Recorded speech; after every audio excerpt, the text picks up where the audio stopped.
নমস্কাৰ, নতুন ভিডিঅ' এটালৈ স্বাগতম। আজি কাহিনীটো মূল নায়ক এই ল'ৰাটো পৰীক্ষা হৈ গ'ল। নাম আৰবিক, সম্বন্ধত ভাগিন।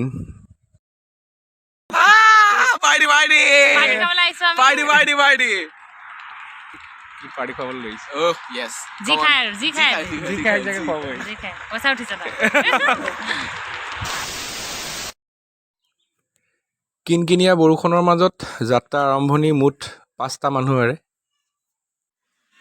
গন্তব্য স্থান বুলিবলৈ বিশেষ কোনো স্থান নাই, মাথো বগীবিল হৈ কোনোবা এখিনিত ৰৈ নিশাৰ আহাৰ গ্ৰহণ কৰি পুনৰ ঘূৰি অহাৰ প্লেনিং। কিন্তু বতৰ বৰ ভাল নহয়, কিনকিনীয়াকৈ বৰষুণ দিয়েই আছে।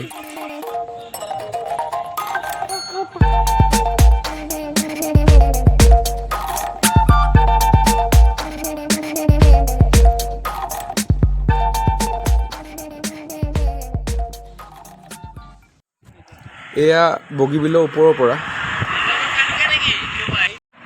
বহুত বতাহ মাৰিছে, ভয়ংকৰ। পৰীক্ষা শেষ হোৱা আনন্দত নাচি বাগি সি ক'বই নোৱাৰে। আৰু এইফালে ফটো মৰা কামটো আৰম্ভ হৈ গ'ল। বহুত কষ্ট কৰিছে ফটো মাৰিবৰ কাৰণে। এনেকুৱা বতাহ মাৰিছে। এইফালে মামীয়েক ভাগিনীয়েকে মোবাইলত চেলফি উঠি আছে আৰু এইফালে DSLRত। এতিয়া আহোঁ ভিডিঅ'টোৰ দ্বিতীয় অংশলৈ। বৰষুণৰ বতৰ, ৰাস্তাত প্ৰায় মানুহ নাই বুলিবই পাৰি। আমাৰ ঘৰমুৱা যাত্ৰা আৰম্ভণি।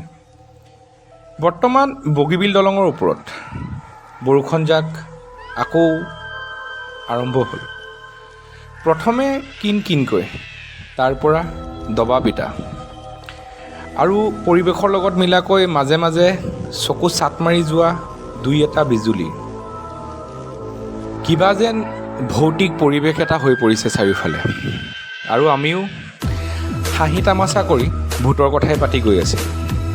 কিন্তু হঠাতে কিবা যেন অনুভৱ কৰিলোঁ, সঁচাই ওলাব নেকি এই যে ৰাস্তাৰ কাণত কেতিয়াবা ওলায় বগা সাজ পিন্ধা। কথাটো ধেমালি সুৰত ক'লোঁ যদিও কিবা এটা অনুভৱ হ'ল। বৰ ভাল নকৰিলোঁ নেকি বাৰু এই ৰাতিখন উলটি এনেকুৱা এটা বতৰত? মাজে মাজে আকৌ গোটেই ৰাস্তাটো হঠাৎ আন্ধাৰ হৈ আহে, কিনাৰত জ্বলি থকা লাইটকেইটাও নজ্বলা হৈ আহে, গাড়ী এখনো পাৰ হৈ নাযায়। সেইবাবে গাড়ীৰ ভিতৰৰ লাইটটোকে জ্বলাই ল'লোঁ। কিন্তু কিবা এটা যেন দেখিলোঁ ৰাস্তাৰ কাণত, সঁচাকৈ বগা সাজ পিন্ধা। গাড়ীখন ৰখাবলগীয়া হ'ল।